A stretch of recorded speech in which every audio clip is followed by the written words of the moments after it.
Welcome back to the SMT Media Network. We're going to take a look at a clip from the Kevin Durant full episode of the Mind the Game podcast. This is the segment where LeBron, KD, and Steve Nash discuss NBA defenses and if or have they gotten better. And then they're going to talk about smaller players. And what I mean is just by like stature, like height. And man, I can't tell you guys how silly they're going to look when we analyze what they say here at the end of this video. Let's listen to what they have to say. No, not in a sense, because I don't want to say more creative, because it's a switch league now. Everyone wants to switch. And to be honest, the only way that you can just like switch is you have to have the personnel to do it. But I think the creativity is happening and New York did a good job of this. Like sometimes when Jalen Brunson was getting switched off on Siakam, they was doing a great job of kicking him out. Yeah. Especially in the post. Yeah, on the post. I think that's been communicated a lot better. Like kicking a small guy out, telling him to go weak side corner or find somebody on the weak side. Because there's not too many guys that can actually make the pass. Once the switch happens, he rolls him down and he can fire it weak side to get the shot. There's not many guys in our league that can make that. So I think as far as the creativity in that range has gotten better.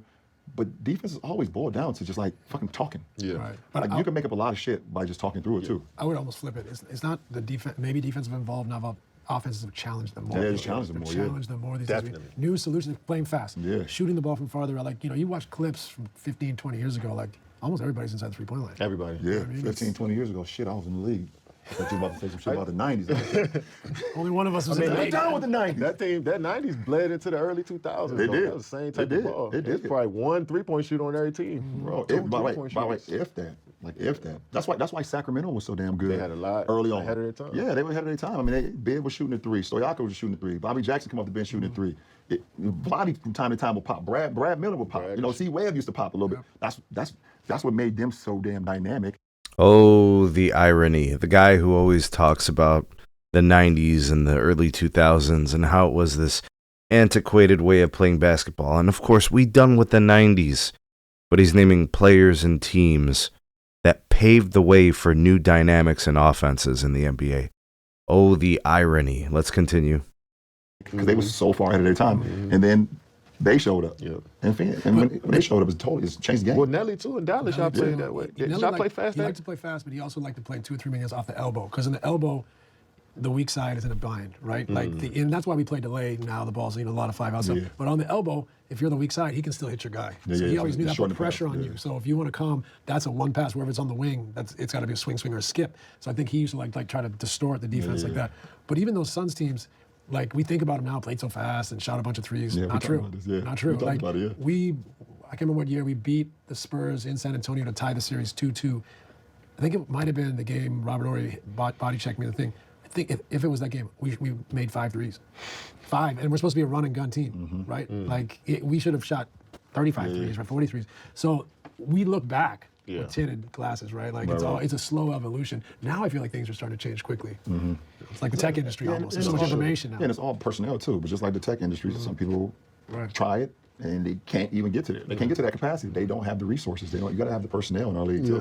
As much as it's a copycat league, and as much as we talk about 3-point shooting, whatever the case may be, you still like if you're a team shooting 28% from the 3-point line throughout the season, that don't mean taking more threes. Yeah, straight up. Like, what are we doing? I mean, but that's the solution. That's what they tell. I get it. More threes. If we shoot 28 threes on a game, that's not enough. No, it's not enough. Oh no, it ain't enough. You know what I'm They saying? get mad if you below 35, 40. Man. So do you think the profile of players change? Like I've been thinking, I'm like, I don't know if the 6'2" and under guard is at a premium no more as a starter. Maybe as a backup. Yep.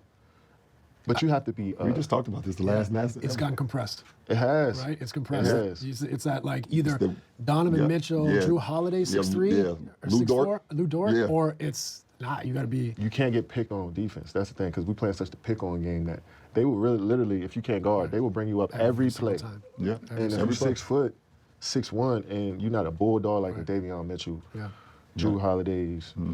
On the defensive side, or you're not an offensive flat-out savant like Kyrie, where you can score on dudes 7 feet easily and ISO, then I just can't see it. What you think? Like for me, I'm interested like Darius Garland. Like he's an amazing basketball player. I think his value right now, like I'm shocked. Like we don't talk about him as like just amazing. Like, because the era, like if he played in any other era, I think he would have been like, his value would be through the roof. Yeah. Like he's that skilled, he's water bug, he's got every shot, he can play make.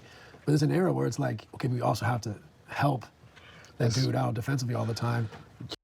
All right, that's enough. All right, so first of all, to address the Steve Nash comments about Darius Garland.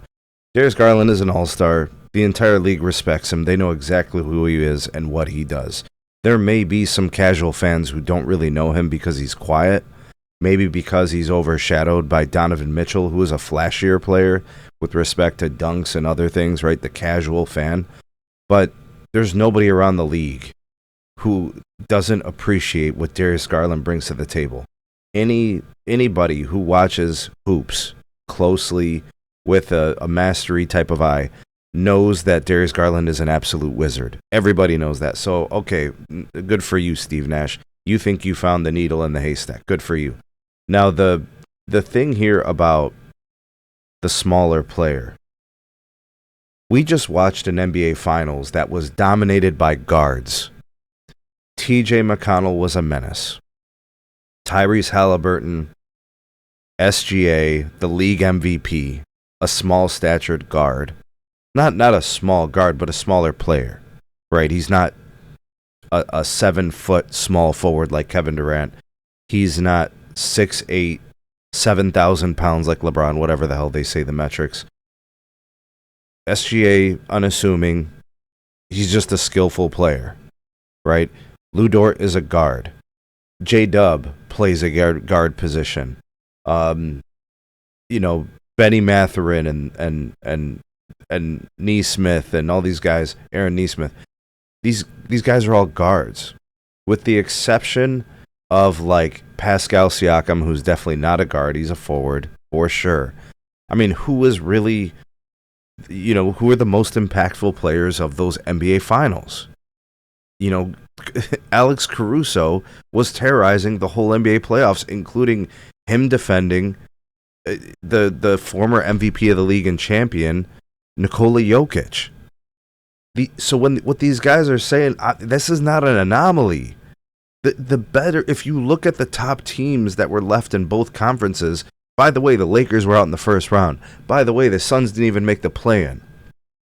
They're talking about things, but all these other guys weren't even in the finals or the Eastern and Western Conference finals. It was controlled by the guards. Look, the Minnesota Timberwolves, right? Like it's Anthony Edwards, right? And look, I'm just naming all the smaller players. We'll call them smaller because they're not oversized forwards, with perimeter skills or whatever, right? And then they're talking about have the defenses gotten better and it's a switch league. Yeah, it is. Everybody's trying to get that mismatch. If you watch the Celtics and what they did all season long, especially Celtics versus Cavs games, what you'll see is that they're trying to get a switch, a mismatch every single time down the floor the last couple minutes of the game. They want Tatum on Garland. They want, their forwards on a shooting guard or a point guard. They're trying to find mismatches, and LeBron was trying to drive home the point about personnel and switching. That's what they're trying to do and all that. Yeah. Coaches looking for mismatches. Yes, absolutely. That is 100% fact. I think the important thing to take away from these conversations, you're not getting anything really deep. You're not getting anything that's very technical, not at all. These are really basic, fundamental conversations.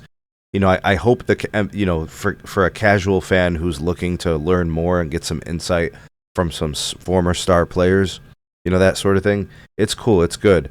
But like I said, it's not very technical. You hear him say some things, like you heard, Kevin Durant talk about 77 and, these pin downs and stuff like maybe that's kind of technical. I don't know. I mean, I don't use those words when I play hoops.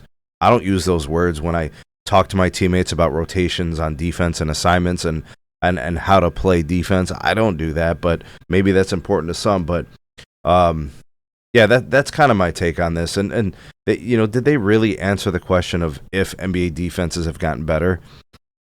I mean, have the defenses gotten better? No. Have the defenses gotten worse? No, not really.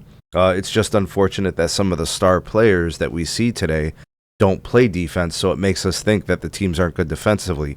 But when I watch the best teams in the NBA, hell yeah, they play good defenses. But that's the way it's always been. That's nothing new. Look, the whole discussion about eras and if they play defenses now or if the offenses are better now, none of it is true. The offenses and the defenses, it's all era dependent. It's preferences. Oh, I like this brand of basketball. I like that brand. I like the Showtime Lakers. I like the bad boy Pistons. I love the Spurs in the 2000s. That's all preference. These teams all produce championships, and we'll never get matchups where they get to play each other. This is not, Marvel Cinematic Universe with, Infinity Stones so we can go back in time. It's fun. It's always cool to have these discussions. But the evolution of the game, it's not a better or worse thing. It's just different ways of playing, and it definitely is not a situation where it's better or worse. Sometimes I think the best thing to do is to just listen to what these guys have to say, take it at face value, but understand, it ain't all that technical here on the Mind the Game podcast. Let me know what you guys think about this. Drop me some comments. Like, share, subscribe. Check out some more videos. We'll see you guys soon on the next one.